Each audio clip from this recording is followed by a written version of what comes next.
주님의 사랑하심을 전합니다. 제가 군 복무 중에 동류의 오발사고로 팔에 총상을 입어 크게 다쳤습니다. 이제 대학을 지내고 인생을 제대로 시작하려고 하던 그 꿈의 시기에 저에게 장애를 입힌 그 병사를 용서하기가 어려웠습니다. 그러나 생각해보니 같은 젊은이였고 그도 국방의 의무를 감당하기 위하여 군에 온 것이고 그가 정말로 실수한 것이지 저를 미워해서 저를 다치게 한 것이 아니었기에 실수를 용서하기로 했습니다. 저는 어차피 팔을 다쳤고 그 동료 병사를 처벌한다고 해서 제 다친 팔이 원래대로 되돌아오는 것도 아니었습니다. 그리고 정말 죽을 뻔했는데 하나님의 기적적인 은혜로 그나마 총알이 팔을 관통해서 살아날 수 있었습니다. 결국 은혜로 받아들이고 그리고 용서하겠다 하는 그런 선택을 합니다. 욥은 동방에서 가장 의로운 사람이었습니다. 가장 경건하게 살았습니다. 최고로 깨끗하게 지냈습니다.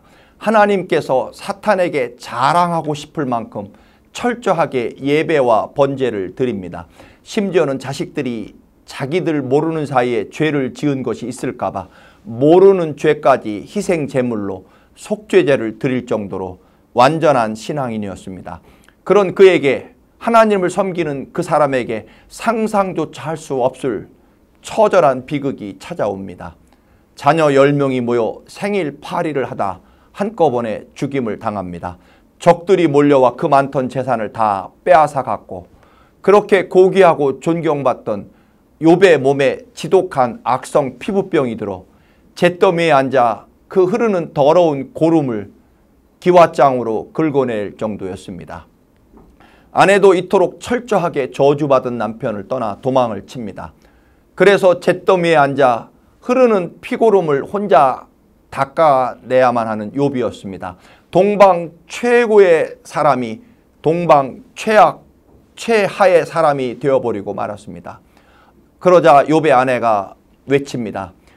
이런 상황에서도 당신은 여전히 믿음을 지킬 것입니까? 이제는 하나님을 욕하고 저주하고 죽는 것이 더 낫겠습니다. 그러나 욥은 말합니다. 당신까지도 어리석은 여자들처럼 말하는구려. 그동안 우리가 누린 복이 하나님께서 주신 것입니다. 이제 재앙이라고 해서 못 받는다고 할 수는 없습니다. 이렇게 하여 욥은 그 모든 어려움을 당해서도 결코 입으로 말로 범죄하지 않았다고 기록합니다. 욥의 아내의 말과 고백은 환경에 따라서 그의 감정에 따라서 달라집니다. 그러나 욥은 환경과 조건에 따라서 그의 감정에 따라서 말과 믿음이 변하지 않습니다.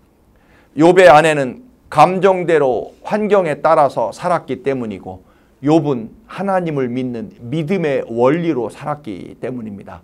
사람들은 종종 믿음대로 살지 않고 자기 감정대로 살기가 쉽습니다. 믿음대로 말하지 않고 자기 감정대로 자기 생각대로 판단합니다. 여러분, 믿음의 원리를 가지고 판단하셔야 합니다. 믿음의 원리를 가지고 말해야 됩니다. 좋을 때뿐만 아니라 하나님이 주시는 무엇이든 흔들림 없이 감사로 받고 고백하시기 바랍니다. 여러분, 믿음의 원리로 사시기를 주님의 이름으로 축원합니다. 할렐루야.